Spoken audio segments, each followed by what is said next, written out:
যুদ্ধবিরতির মধ্যেই গাজায় ইসরায়েলের হামলা, 3 ফিলিস্তিনি নিহত। পশ্চিম তীরে অব্যাহত আগ্রাসন, 10,000 হামাস সদস্যকে পুলিশ বাহিনীতে যুক্ত করার চেষ্টা।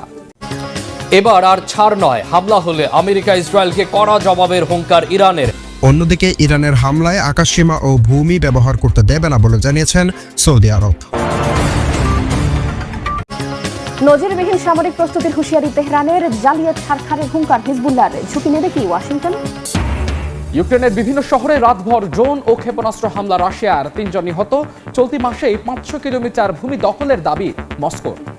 এতক্ষণ দেখছিলেন সংবাদ শিরোনাম, এবার বিস্তারিত। ভেনেজুয়েলার চেয়েও বড় নৌবহর ইরানের পাশে সাজিয়ে রেখেছেন ডোনাল্ড ট্রাম্প। বুধবার 28 জানুয়ারি সুসজ্জিত আরেকটি নৌবহর সেখানে পাঠিয়েছেন। এর মাঝে মধ্যপ্রাচ্যের দেশটির প্রতি কড়া হুঁশিয়ারি ছুড়েছেন মার্কিন প্রেসিডেন্ট ডোনাল্ড ট্রাম্প। চুক্তি করো নয়তো ভয়াবহ কিছু ঘটবে। ট্রুথ সোশ্যাল প্ল্যাটফর্মে দেওয়া এক পোস্টে ট্রাম্প জানিয়েছেন, তেহরান যদি তাদের পারমাণবিক কর্মসূচি সীমিত করতে কোনো চুক্তিতে না আসে, তাহলে জুনে ইরানের পারমাণবিক স্থাপনাগুলোর ওপর যে হামলার নির্দেশ তিনি দিয়েছিলেন তার চেয়ে অনেক ভয়াবহ হামলা চালাবে যুক্তরাষ্ট্র। ট্রাম্প বলেন, একটি বিশাল আর্মাডা ইরানের দিকে অগ্রসর হচ্ছে। এটি দ্রুত এগোচ্ছে প্রবল শক্তি, উদ্দীপনা ও উদ্দেশ্য নিয়ে। ভেনেজুয়েলায় পাঠানো বহরের চেয়েও বড় এই নৌবহরের নেতৃত্বে রয়েছে বিমানবাহী রণতরী আব্রাহাম লিঙ্কন। ভেনেজুয়েলার মতোই এটি প্রয়োজনে দ্রুত সহিংসতার সঙ্গে নিজের মিশন সম্পন্ন করতে প্রস্তুত, ইচ্ছুক ও সক্ষম। ট্রাম্প চান ইরান অতিসত্বর আলোচনার টেবিলে আসুক এবং একটি সাম্যতার চুক্তি করুক। মার্কিন প্রেসিডেন্টের মতে সময় দ্রুত ফুরিয়ে যাচ্ছে, বিষয়টি সত্যি অত্যন্ত জরুরি। যুক্তরাষ্ট্রের প্রেসিডেন্ট বলেন, আমি আগেও ইরানকে বলেছিলাম চুক্তি করো, তারা করেনি। আর তখনই হয়েছিল অপারেশন মিডনাইট হ্যামার, যার মাধ্যমে ইরানের ব্যাপক ধ্বংস হয়। পরবর্তী হামলা হবে তার চেয়ে অনেক ভয়াবহ। এমন কিছু আবার ঘটতে দিও না। এই বিষয়ে মনোযোগ দেওয়ার জন্য ধন্যবাদ। সিবিএস নিউজকে একজন মার্কিন কর্মকর্তা নিশ্চিত করে জানিয়েছেন, ইউএস আব্রাহাম লিঙ্কন বিমানবাহী রণতরী স্ট্রাইক গ্রুপ মার্কিন সেনাবাহিনীর সেন্ট্রাল কমান্ডের দায়িত্বপূর্ণ অঞ্চলে প্রবেশ করেছে। এই অঞ্চলের মধ্যে মধ্যপ্রাচ্য ও ইরানের আশপাশের জলসীমা অন্তর্ভুক্ত। তবে এটি এখনও তাদের নির্ধারিত চূড়ান্ত মোতায়েনস্থলে পৌঁছেছে কিনা তা নিশ্চিত নয়। গাজা উপত্যকায় শাসনভার একটি ফিলিস্তিনি টেকনোক্র্যাটিক কমিটির কাছে হস্তান্তর করতে প্রস্তুত আছে বলে জানিয়েছে ফিলিস্তিনের স্বাধীনতাকর্মী সংগঠন হামাস। শর্ত হচ্ছে কয়েকদিনের মধ্যেই রাফাহ সীমান্ত পুরোপুরি খুলে দিতে হবে। বুধবার 28 জানুয়ারি ফরাসি বার্তা সংস্থা AFP-কে দেওয়া এক সাক্ষাৎকারে হামাসের মুখপাত্র হাজেম কাশেম বলেন, শাসনভার হস্তান্তরের জন্য সব প্রস্তুতি সম্পন্ন হয়েছে।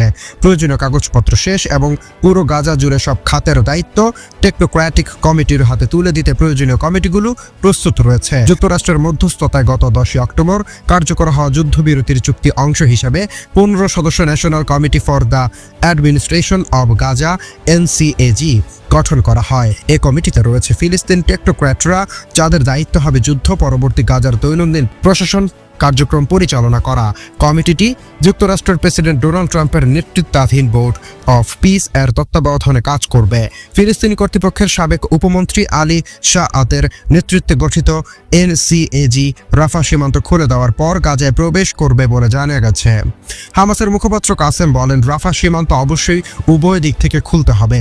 গাজায় প্রবেশ ও প্রস্থানে পূর্ণ স্বাধীনতা নিশ্চিত করতে হবে। কোনো ধরনের ইসরায়েলি বাধা দেওয়া যাবে না। রাফা হলো গাজার একমাত্র সীমান্ত পথ, যেখান দিয়ে ইসরায়েল ছাড়াই গাজার মানুষ বের হতে পারে। এটি মানুষ ও পণ্য পরিবহনের একটি গুরুত্বপূর্ণ প্রবেশদ্বার। 2024 সালের মে মাসে ইসরায়েলি বাহিনীর সীমান্তটির নিয়ন্ত্রণ নেয়। এরপর থেকে এটি বন্ধ রয়েছে। 2025 সালের শুরুতে সীমিতভাবে খোলা হলেও তা স্থায়ীভাবে কিছুদিন পরই বন্ধ করে দখলদার ইসরায়েল। NCAG প্রধান আলী শাআত গত সপ্তাহে ঘোষণা দেন, আগামী সপ্তাহে রাফা সীমান্ত উভয় দিক থেকে খুলে দেওয়া হবে। হামাস এই ঘোষণাকে গুরুত্বপূর্ণ বলে উল্লেখ করলেও সতর্ক করে জানিয়েছেন, সীমান্ত ব্যবস্থাপনা যেন চুক্তি অনুযায়ী হয়, ইসরায়েলের শর্ত অনুযায়ী নয়।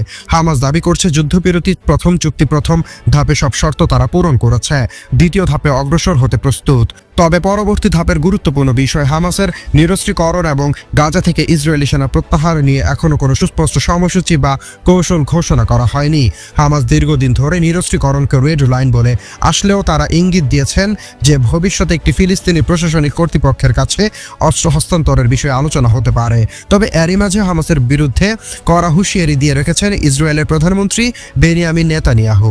তিনি স্পষ্ট করে বলেছেন, কাতার, তুরস্ক তথা বিদেশি সেনা তারা গাজায় চায় না। নেতানিয়াহুর দাবি, জর্ডান নদী থেকে সমুদ্র পর্যন্ত পুরোটা তাদের এলাকা। গত সপ্তাহে মার্কিন প্রেসিডেন্ট ডোনাল্ড ট্রাম্প ইরানের উপর সম্ভাব্য হামলার ইঙ্গিত দিয়ে একটি বিশাল নৌবহর পাঠানোর ঘোষণা দেন। তারই অংশ হিসেবে মার্কিন বিমানবাহী রণতরী USS আব্রাহাম লিঙ্কন এবং তার সহায়ক যুদ্ধজাহাজগুলো মধ্যপ্রাচ্যের জলসীমায় পৌঁছেছে। মার্কিন সেন্ট্রাল কমান্ড বা সেন্টকম জানিয়েছেন, আঞ্চলিক নিরাপত্তা ও স্থিতিশীলতা বজায় রাখতেই এই নৌবহরটি বর্তমানে মধ্যপ্রাচ্যে অবস্থান করছে। মধ্যপ্রাচ্যে মার্কিন বিমানবাহী রণতরী এবং যুদ্ধজাহাজ পৌঁছানোর পর থেকেই ইরানে যুক্তরাষ্ট্রের সম্ভাব্য হামলা নিয়ে উত্তেজনা তৈরি হয়েছে। এ উদ্বেগের মধ্যেই মধ্যপ্রাচ্যের গলফ অঞ্চলের কর্মকর্তাদের বরাতে দিয়ে গণমাধ্যম মিডল ইস্ট আই জানিয়েছেন, চলতি সপ্তাহেই ইরানের হামলা চালাতে পারে যুক্তরাষ্ট্র। এ হামলায় দেশটির উচ্চপদস্থ কর্মকর্তাদের টার্গেট করা হতে পারে। যদিও বিষয়টি নিয়ে ট্রাম্প প্রশাসনের মধ্যে কিছুটা মতপার্থক্য আছে বলে জানিয়েছে গণমাধ্যমটি। এছাড়া এই সময়সীমা পরিবর্তন হতে পারে বলেও জানানো হয়। যুক্তরাষ্ট্রের হামলার আশঙ্কার মধ্যে সৌদি যুবরাজ মোহাম্মদ বিন সালমানের সঙ্গে ফোনে কথা বলেছেন ইরানের প্রেসিডেন্ট মাসুদ পেজেশকিয়ান। আলোচনায় আঞ্চলিক স্থিতিশীলতার রক্ষায় ইসলামী দেশগুলোর মধ্যে ঐক্য ও সংহতি গুরুত্ব তুলে ধরেছেন তিনি। ইসলামিক রেভলিউশনারি গার্ড কর্পস সতর্ক করে বলেছেন, ইরানের বিরুদ্ধে হামলায় প্রতিবেশী কোনো দেশের ভূমি, আকাশ বা জলসীমা ব্যবহার হলে তাদের শত্রু হিসেবে বিবেচনা করা হবে।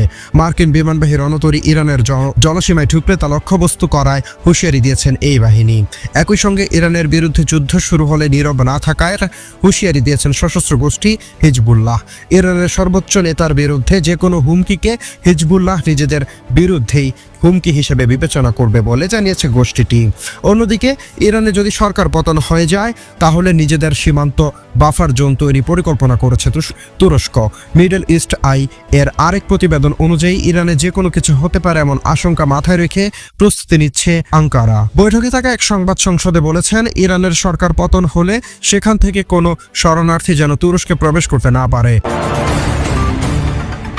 সৌদি আরবের রাষ্ট্রীয় বার্তা সংস্থা SP এর প্রতিবেদনে বলা হয়, মঙ্গলবার 27 জানুয়ারি ইরানের প্রেসিডেন্ট মাসুদ পেজেশকিয়ানের সঙ্গে টেলিফোনের আলাপে এই আশ্বাস দেন সৌদি আরবের যুবরাজ মোহাম্মদ বিন সালমান।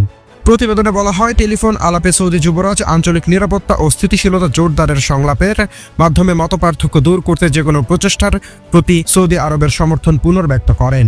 এর আগে ইরানি গণমাধ্যম জানায়, পেজেশকিয়ান সৌদি যুবরাজকে বলেছেন, আন্তর্জাতিক আইনের কাঠামোর মধ্যে থেকে তেহরান যে কোনো যুদ্ধবিরোধী প্রক্রিয়াকে স্বাগত জানায়।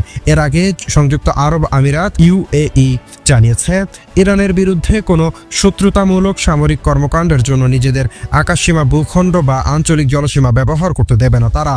মধ্যপ্রাচ্যে যুক্তরাষ্ট্রের বিমানবাহী রণতরী USS আব্রাহাম লিঙ্কন সহ গুরুত্বপূর্ণ সামরিক সরঞ্জাম মোতায়েন ঘিরে উত্তেজনা বাড়ছে। প্রিয় দর্শক, এরকম বিশ্বের আলোচিত সকল সংবাদ একসাথে পেতে আমাদের চ্যানেলটি সাবস্ক্রাইব করে রাখুন। আজকের মতো এখানেই বিদায় নিচ্ছি। ফিরে আসছি নতুন কোনো ভিডিওকে সাথে নিয়ে। ততক্ষণ পর্যন্ত সবাই ভালো থাকুন, সুস্থ থাকুন। আল্লাহ হাফেজ।